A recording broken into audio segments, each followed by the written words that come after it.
Well, I found out my first Star Trek con. I went. I asked the con if I could get in free if I'd sing my Star Trek songs there. And they said, "Oh, we'll do better than that. We'll pay you." I made them stick to it, too. Unions are good for some things, like sending a union goon around to yell at the con. "You said you would pay, now pay up front. Or we'll take this entire hotel staff out on strike." That was a bluff. But it worked. I got paid in advance. Yes, sir. Consider, friends, what a good union can do for you. Oh, that's all right. On the backs. Yeah. Fuss. Yeah. For all those first encounters of the absurd kinds.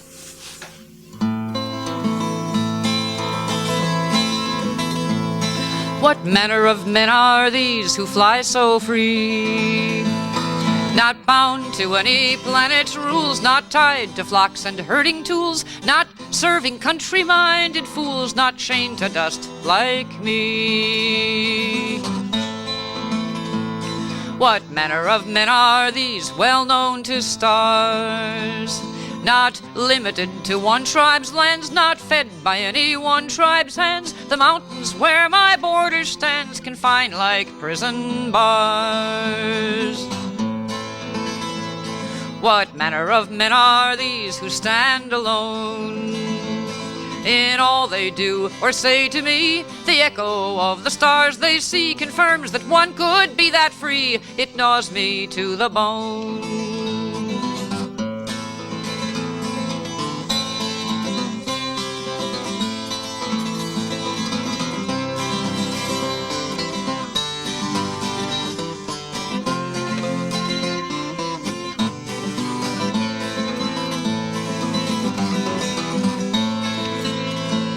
What manner of men are these? I need to know.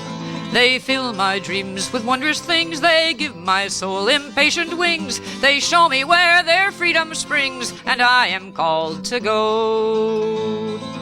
I am called to go.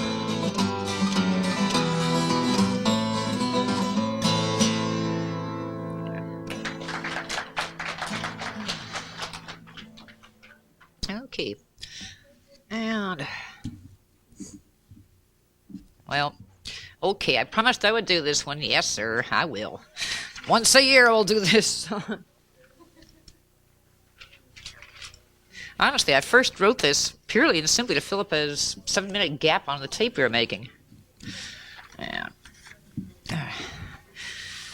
another song I wrote that was on that same tape was Hope Irie. Well, I'd spent 6 years writing Hope Irie. I spent maybe 6 minutes writing Band from Argo. All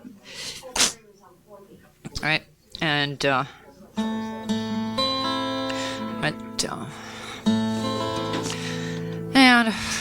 gee, it's disgusting that this one's gotten just as popular as the one I spent 6 years writing. It's serious. Just goes to show what kind of taste fans have. Mutter, mutter, mutter, mutter. Okay. See, even Monster complains.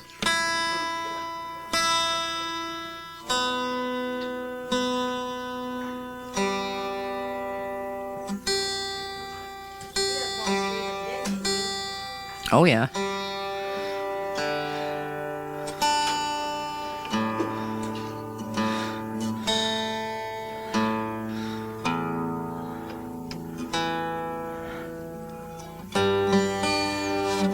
There it is.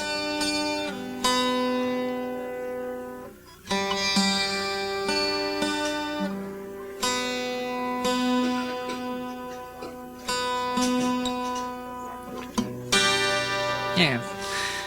Would you believe I wrote this song on Monster? Monster will never tell. There we are.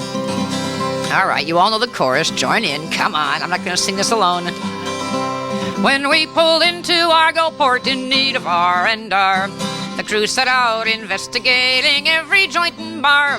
We had high expectations of their hospitality, but found too late it wasn't geared for spacers such as we. Come on.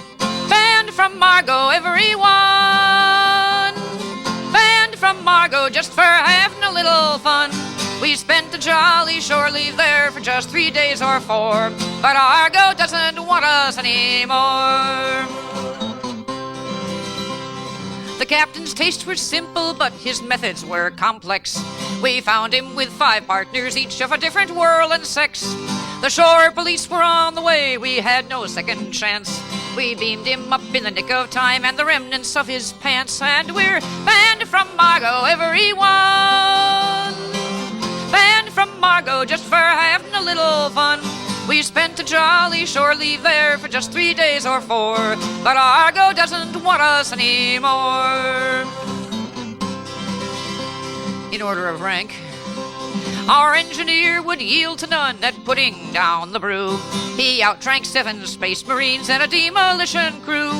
The navigator didn't win, but he outdrank almost all. And now they've got a shuttlecraft on the roof of City Hall, and we're banned from Argo, everyone. Banned from Argo just for having a little fun. We spent a jolly shore leave there for just 3 days or 4, but Argo doesn't want us anymore. Our proper cool first officer was drugged with something green and hauled into an alley where he suffered things obscene. He sobered up in sickbay and he's none the worse for wear, except he somehow taught the bridge computer how to swear, and we're banned from Argo, everyone. Banned from Argo just for having a little fun. We spent a jolly shore leave there for just 3 days or 4, but Argo doesn't want us anymore. The head nurse disappeared a while in the major dope bazaar, buying an odd green potion guaranteed to cause bonfire. She came home with no uniform and an oddly cheerful heart, and a painful way of walking with her feet a yard apart. And we're banned from Argo, everyone. Banned from Argo just for having a little fun. We spent a jolly shore leave there for just 3 days or 4, but Argo doesn't want us anymore. Our Lady of Communications won a ship-wide bet by getting into the planet's main communications net. Now every time someone calls up on an Argo telescreen, the flesh is there, but the clothes they wear are nowhere to be seen. And we're banned from Argo, everyone. Banned from Argo just for having a little fun. We spent a jolly shore leave there for just 3 days or 4, but Argo doesn't want us anymore. Our doctor loves humanity, his private life is quiet.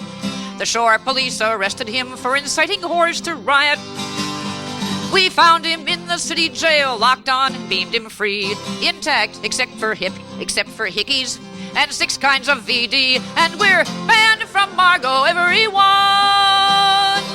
Banned from Argo just for having a little fun. We spent a jolly shore leave there for just 3 days or 4, but Argo doesn't want us anymore. Our helmsman loves exotic plants, and the plants all love him too. He took some down on leave with him, we wondered what they'd do, till the planetary governor called and swore upon his life that a gang of plants entwined his house and then seduced his wife. And we're banned from Argo, everyone. Banned from Argo just for having a little fun. We spent a jolly shore leave there for just 3 days or 4, but Argo doesn't want us anymore. And a couple of extra verses that didn't get recorded. Our shapely blonde transporter chief could outlast any man, and though she has her pick, she takes the captain when she can. She made some circuit changes that the captain thought were rude, for every time he beams on board, he's standing in the nude. And we're banned from Argo, everyone. Banned from Argo just for having a little fun. We spent a jolly shore leave there for just 3 days or 4, but Argo doesn't want us anymore. Now Riley's quite a singer, though there's some who say I'm wrong. He's Starfleet's finest filker if he skips a certain song. But they got him drunk and hooked him into every telescreen. And now there'll never be another girl child named Kathleen. And we're banned from Argo, everyone. Banned from Argo just for having a little fun. We spent a jolly shore leave there for just 3 days or 4. But Argo doesn't want us anymore. A gang of Klingons landed, scrape 'em off. And nobody seemed to care. They stomped into the nearest bar to announce that they were there. Half our crew was busy therein and invited them to play. But the Klingons only looked at us and turned and ran away. And we're banned from Argo, everyone. Banned from Argo just for having a little fun. We spent a jolly shore leave there for just 3 days or 4. But Argo doesn't want us anymore.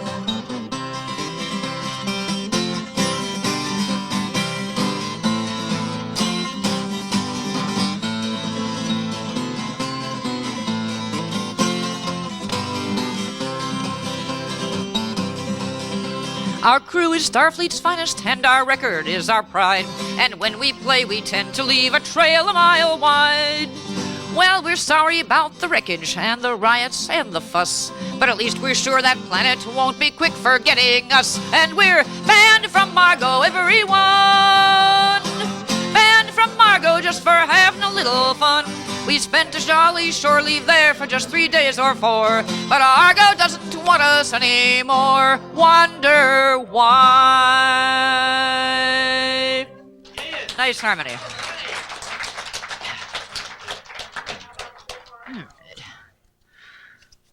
Alright. And all right. Okay, on to our favorite doctor.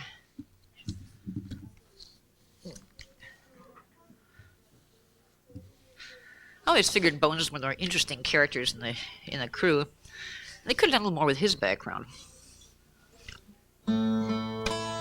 Like, what the hell possessed him to go into that job in the first place?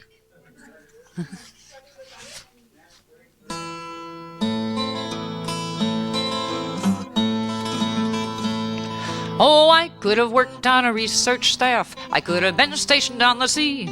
Or dug a cozy niche in diseases of the rich, but that wasn't good enough for me. Oh no. I was tired of the land of diseases that were bland and some troubles that I didn't care to face. Now I wake each morning to the intercom's warning, and I wonder why I ever went to space. Chorus. Oh, there's aches and pains and wounds and sprains and a spaceborne plague or two. So I'll do my best, I'll run another test and pour myself another cup of brew. Thank you. Now I serve a starship's crew with a million things to do and a headache that I really can't afford, named Spock. And some crewman's got a pet that I haven't studied yet. Well, at least I must admit I'm never bored, just in shock. Half the calls I receive, Mayo Clinic won't believe. I get sex-lives the birds of Altair 5. I get fungus that eats glass, I get boils on the ass, and I somehow get the crew back home alive. Oh, there's aches and pains and wounds and sprains and a spaceborne plague or two. So I'll do my best, I'll run another test and pour myself another cup of brew. Thank you, have one too.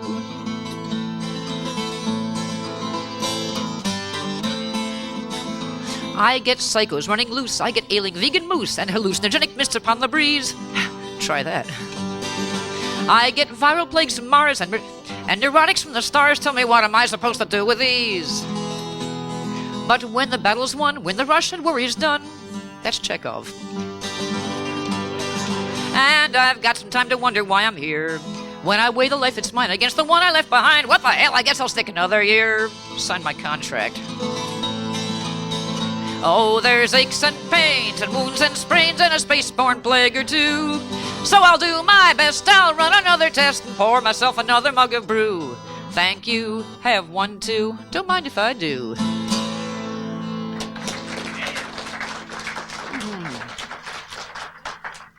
Hey. And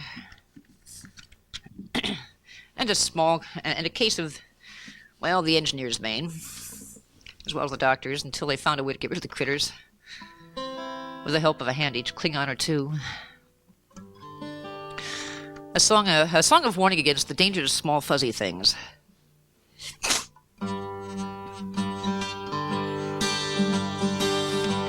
The Tribble is a fuzzy beast. Its fur is very warm. It isn't dangerous in the least, and it can't do any harm. But it gobbles up your food before you've time to holler scat. It can clamber up your sleeves and litter in your hat. It can lunch on things that would nauseate a rat, and the Tribble is a pain in the ass. The Tribble is a pretty thing. It's dressed in silky fur. Sometimes it will croon and sing. Often it will purr. It can live with almost anyone, a beggar or a king, just not a Klingon. Its tastes are ecumenical. It feeds on anything, and it multiplies faster than rabbits in the spring, and the Tribble is a pain in the ass.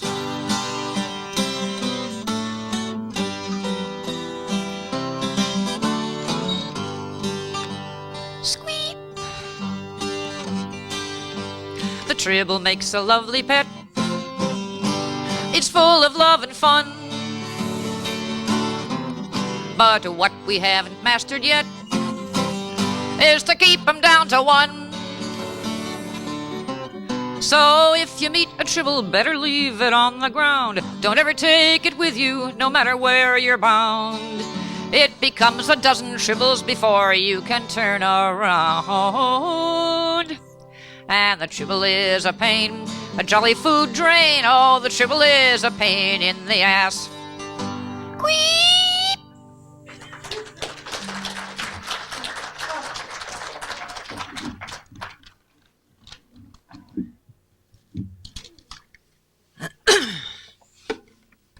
And here's one for the guy who really runs the ship, no matter who the captain is.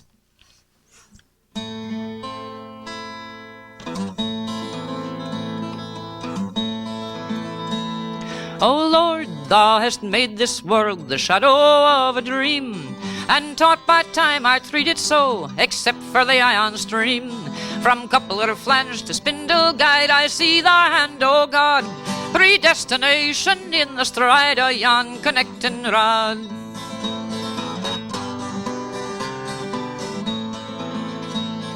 The captain rules upon the bridge, and I reign here below. He sends his orders down the line, and I'm pleased to have it so. For though his word be iron law, as ancient rules decree, I know what truly moves this ship are my engines, Lord and me.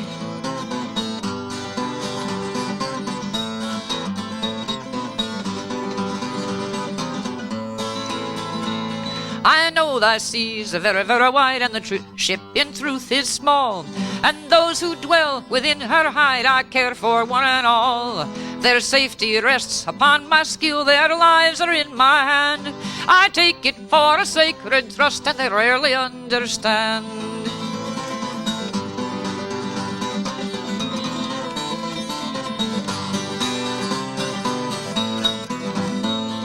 Behold these purring engine hearts that keep the ship alive. I know them doomed to their arms parts, that I and mine may thrive.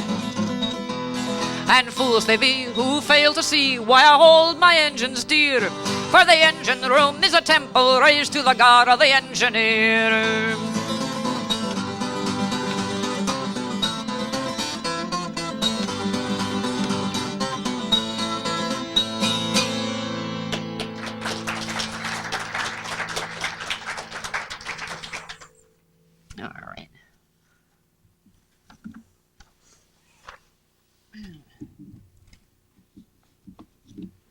One thing that I've found really weird is the the evolution of the villains. In the original series, the Klingons were your total opportunistic slobs, and the Romulans were the honorable enemy. Now it's all changed around. All of a sudden, the Klingons have gotten spinier heads and a stiffer sense of honor and tighter assholes, and the Romulans are the sneaky Neo-Russians. It doth not make sense.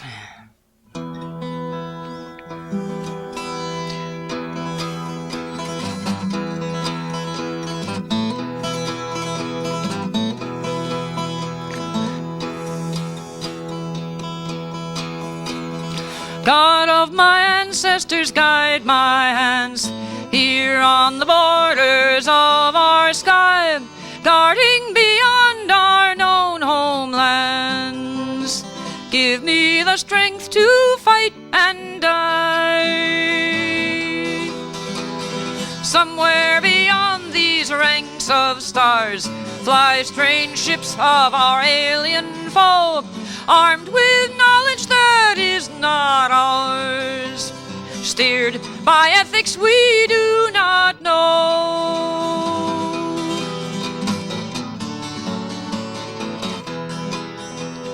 Many the years since first we met and clashed in the normal ways of a war.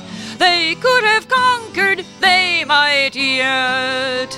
We still don't know what they spared us for.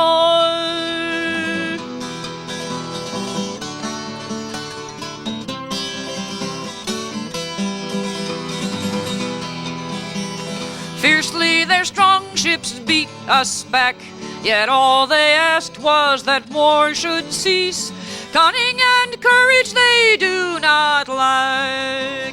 Look, they have power but sue for peace.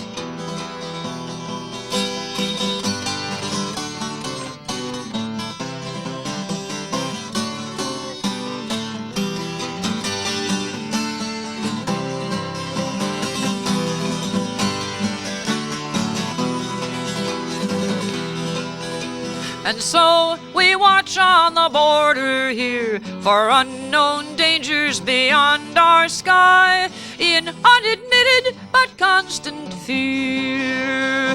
Great gods, why did they spare us? Why?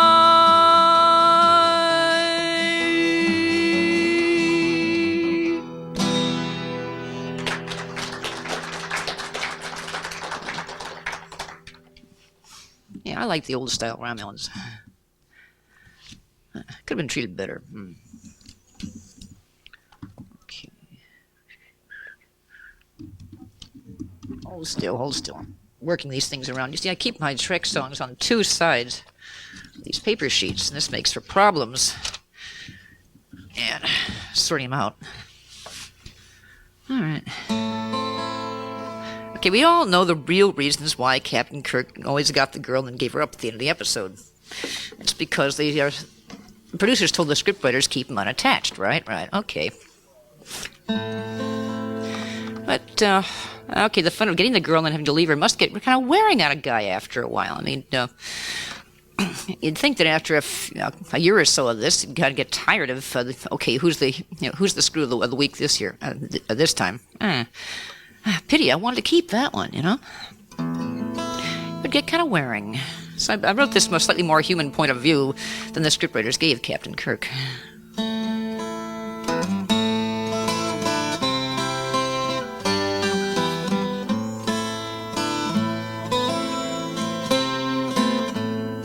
I loved a girl named Ruth once, but I lost her on my way. I saw her shadow walking on a shore-leave world today. And now it's time for going. I leave this world behind. I've even lost her shadow, say the one left on my mind.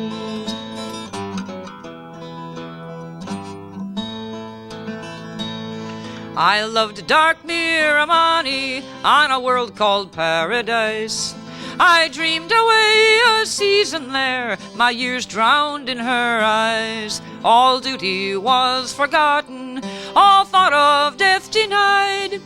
I held her in my arms all night, and in my arms she died. I loved sweet bright-eyed Edith, outside time's written line. She told me all her secrets, and I never told her mine. My world's survival waited, past all I could devise. I kept a friend from saving her, she fell before my eyes. There was a maid named Raina once, immortal and unknown. I battled with Methuselah, to have her love alone. Her battle was the harder, too fierce, too bittersweet. It tore her untried heart in two. She crumbled at my feet.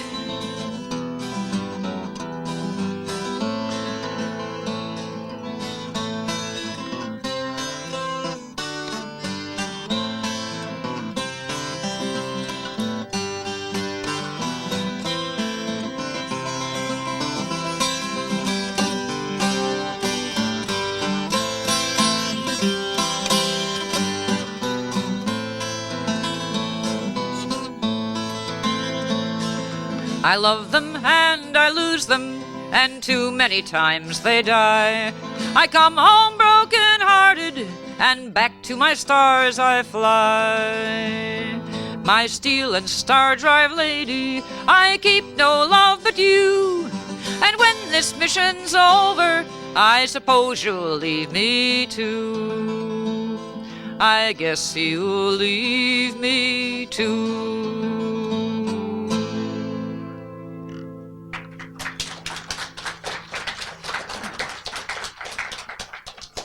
Okay, but just to be fair.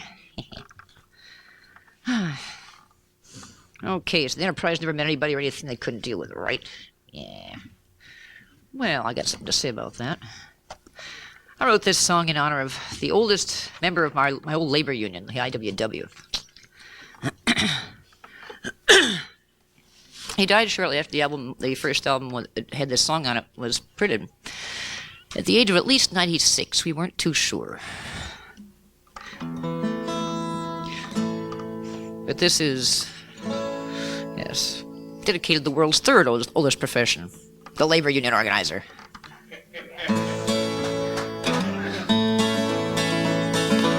There's a chorus, so you better join in or expect the pickets soon. Listen and I'll tell you a tale that I've been told about a union organizer who knocked a starship cold. They met where the stars are scattered thin out on the galactic rim. And Starfleet Command is sorry that they ever ran into him. Fold up your guns, run while you can. Look out, here comes the Union Man. That's good. Get better. Now the ship was patrolling rim stars when she got a call for aid. And up come a local convoy in a hurried grim parade, saying, "Captain, we've caught a monster who's too much for us by far. So take him, please, and throw him in the heart of the nearest star. Fold up your guns, run while you can. Look out, here comes the Union Man." Just why do you need a whole convoy? The captain wished to know. Why, 3 ships to guard the other, lest he grab it as we go. The captain was intrigued, and he said, "Stand by for a scan." But all that showed on the viewing screen was a little old Union Man. Fold up your guns, run while you can. Look out, here comes the Union Man. The captain said, "I can take him," and he beamed that man aboard. The convoy turned and raced away, crying, "Thank the Lord." Then the captain looked him over, asking just what's going on. That they sent out half their trading fleet just to make sure you were gone. Fold up your guns or run while you can. Look out, here comes the Union Man.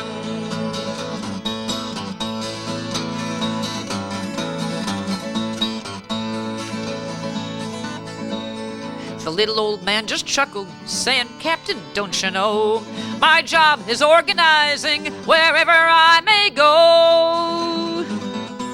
And I can build me a union out of anything you got." And the folks who run that planet, well, they disliked that a lot. Fold up your guns, run while you can. Look out, here comes the Union Man.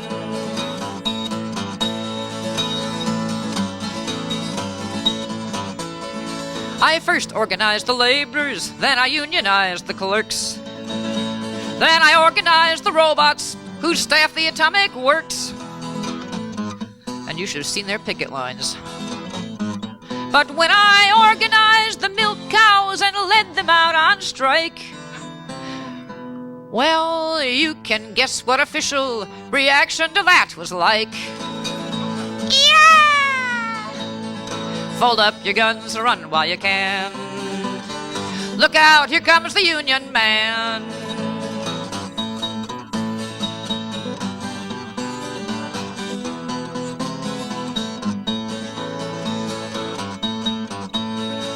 Amazing, said the captain, but you can't do that in here. My crew are loyal Navy men, and we've no cause to fear.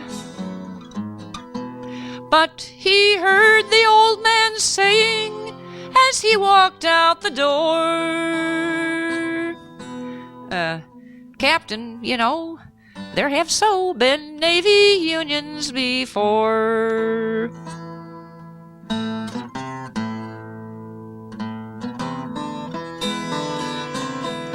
Fold up your guns, run while you can. Look out, here comes the Union Man.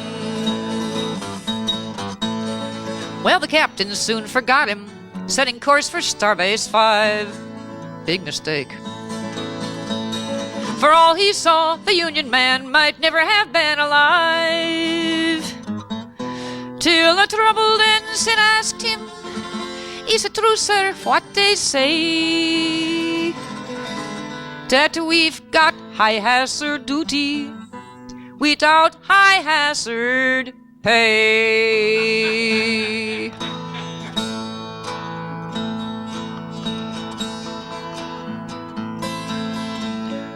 Fold up your guns, run while you can.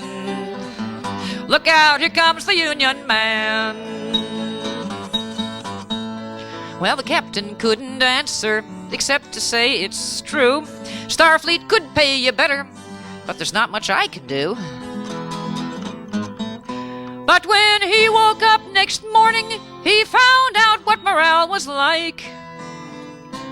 For the bridge was filled with pickets, and the whole crew was on strike. Spock, help, I need a hug. Fold up your guns, run while you can. Look out, here comes the Union Man.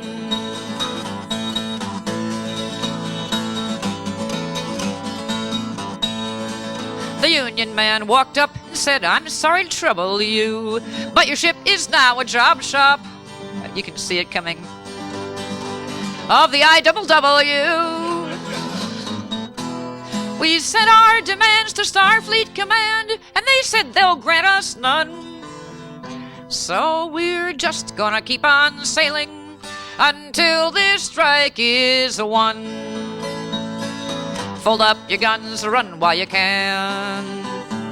Look out, here comes the Union Man.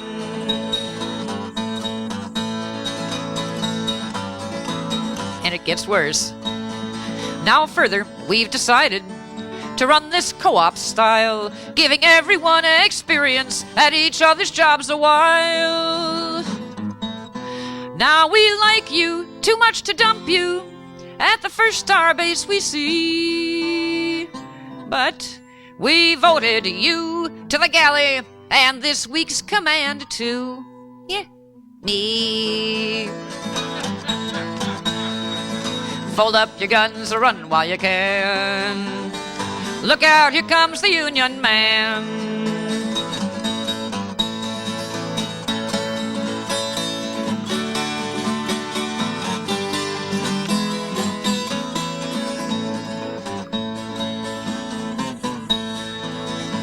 So somewhere down in the galley, you'll find poor Captain Kirk, scrubbing away on dishes, swearing this'll never work. And Spock, as he dries those same dishes, says, "It might succeed, I fear. And please, sir, while you're washing, Don't splash water in my ear.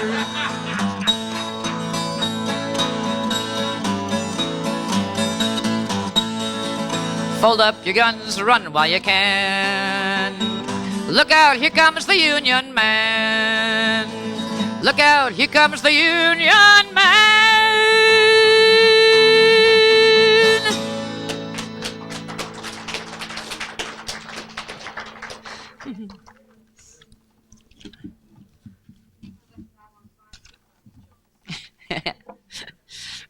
Babylon 5 with modern problems. Yes, I like it. Yeah. Say, for that matter, who's the Union Griever on Babylon 5? Oh, wow. Friday, glorious Friday. Don't look for me Friday. What will I be here? Well,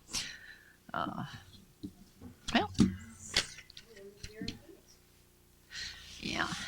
I'll catch it. If not, I'll get somebody to tape it for me. But, this is a starkly simple little tale about fun and games of being marooned. Not lost, marooned in space. Please, please. If I can get Monster to cooperate.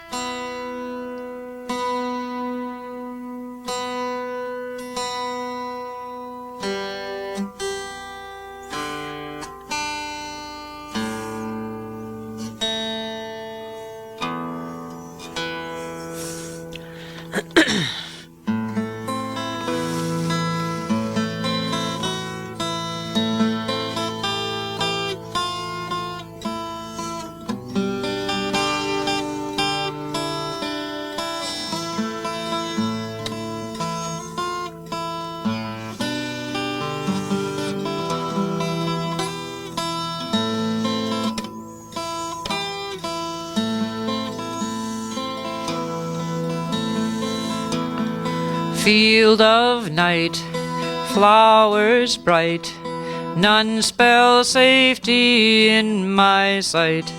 Stars so clear, none so near, I can hope to reach from here.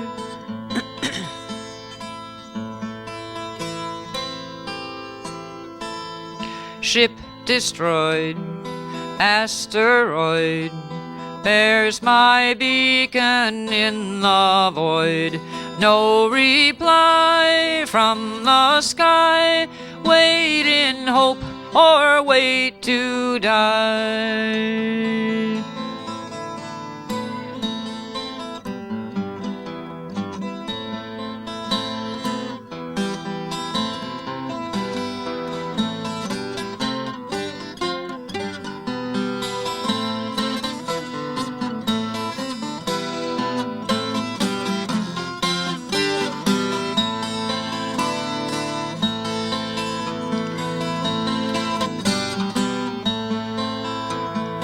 Call it fate, what use hate? Nothing now but sit and wait. Live or dead, all's been said. Watch the stars wheel overhead.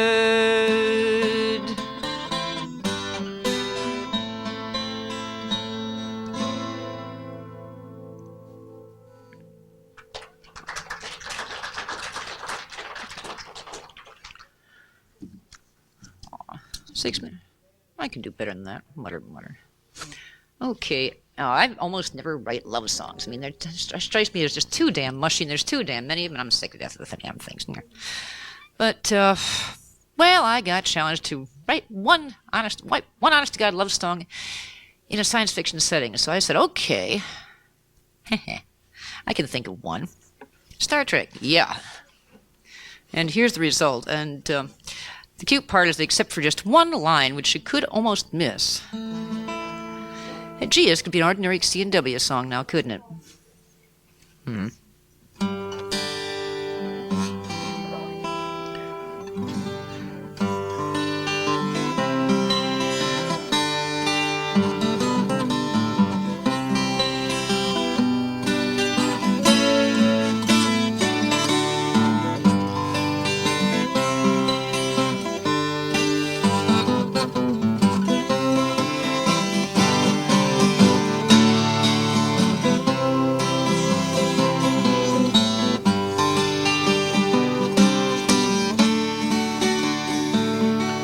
You keep your heart locked out where shadows begin, and I pace around the walls crying over again. Please open the gate, love, and let me come in. When will you turn and believe me?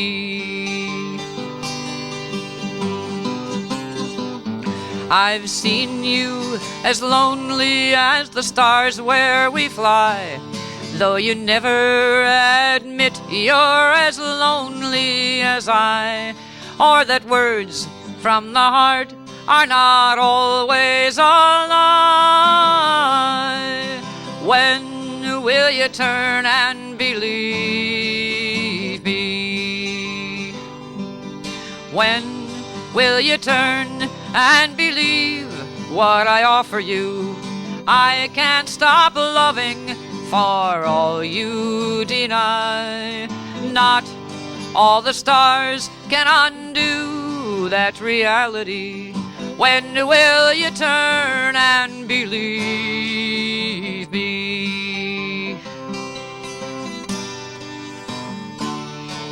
I know that I've nothing to gain on this ride, but I've gone beyond hope and I've gone beyond pride. Now all I expect is to stand by your side. When will you turn and believe me?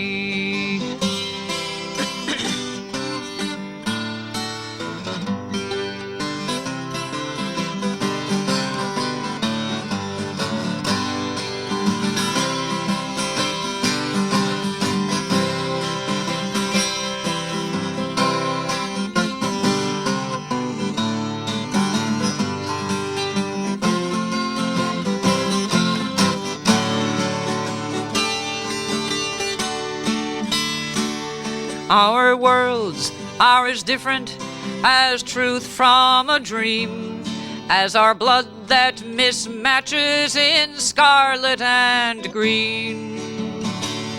But still, you're the best thing that I've ever seen. When will you turn and believe me? When will you turn and believe what I offer you? I can't stop loving for all you deny. Not all the stars can undo that reality. When will you turn and believe me? When will you turn and believe me?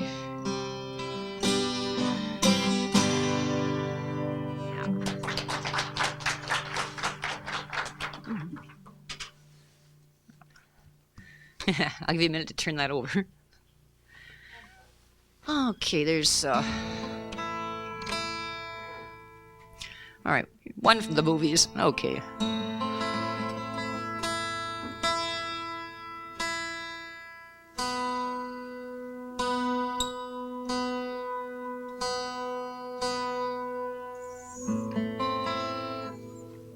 Oh, all right. Well, I could go a little while longer. Okay. Well, this would bring things nicely out of the old, out of the TV time period, up into the movie time period. I'll think about Next Generation later.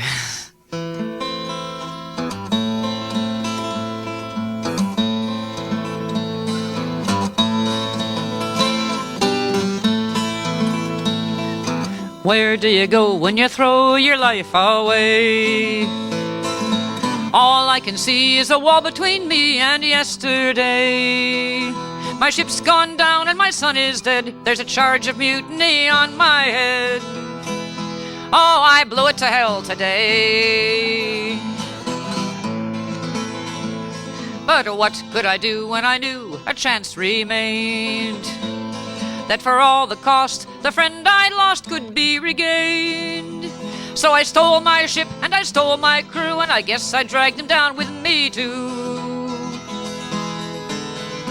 But they never once complained. On the alien sand of this land, he loved it ends. With my past sunk deep, all I get to keep is a few good friends. I'll swear to heaven it's worth the cost if I just survive everything I've lost. Can I live to make amends?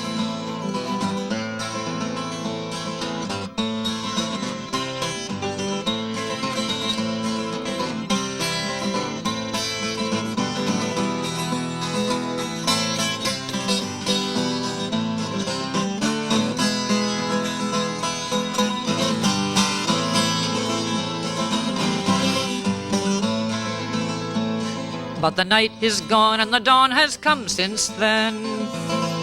So now, as I must, I'll put my trust not in rules but men.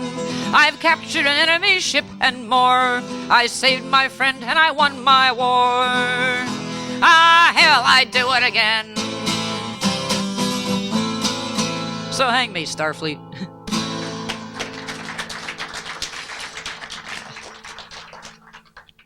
That's still my favorite. Okay, are you sure I can't squeeze in just one more? Can I do just one more? She didn't say no.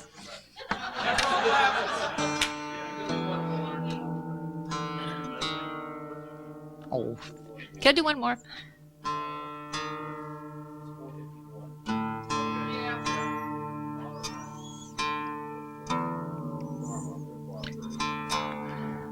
Of course, I didn't mention that this is the one I have to retune for.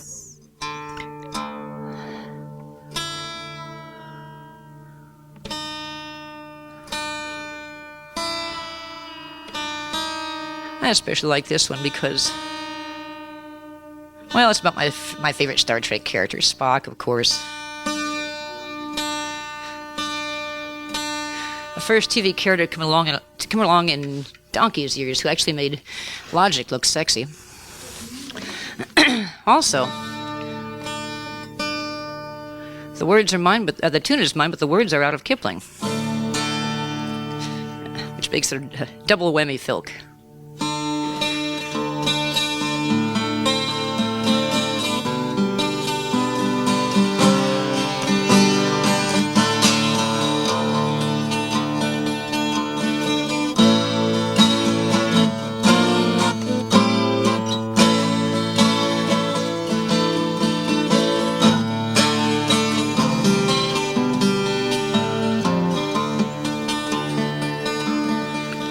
One man in 1,000, Solomon says, will stick more close than a brother. And it's worth a while seeking him half of your days, if you find him before the other. 999 depend on what the world sees in you, but the 1,000th man will stand your friend, with the whole round world against you.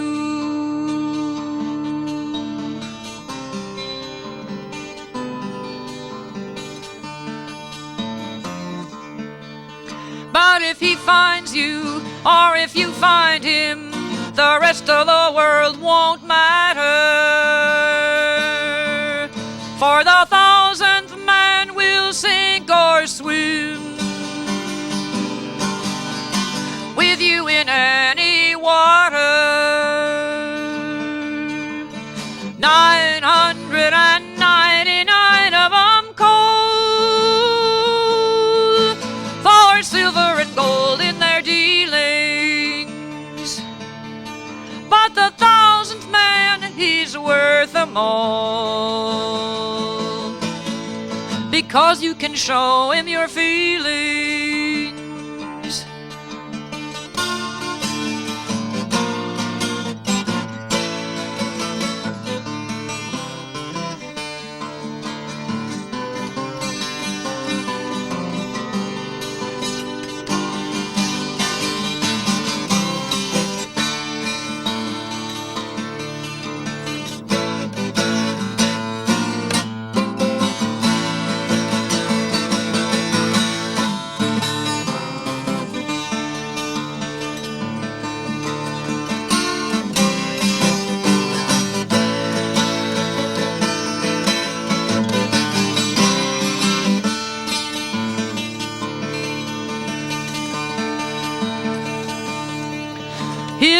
wrong is your wrong, his right is your right, in season or out of season.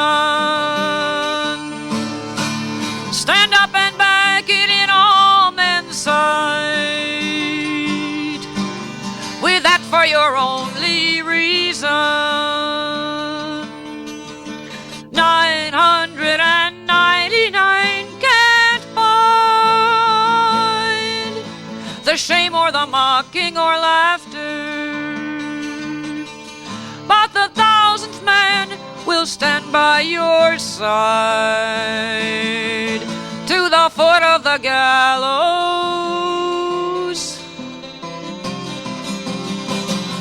And after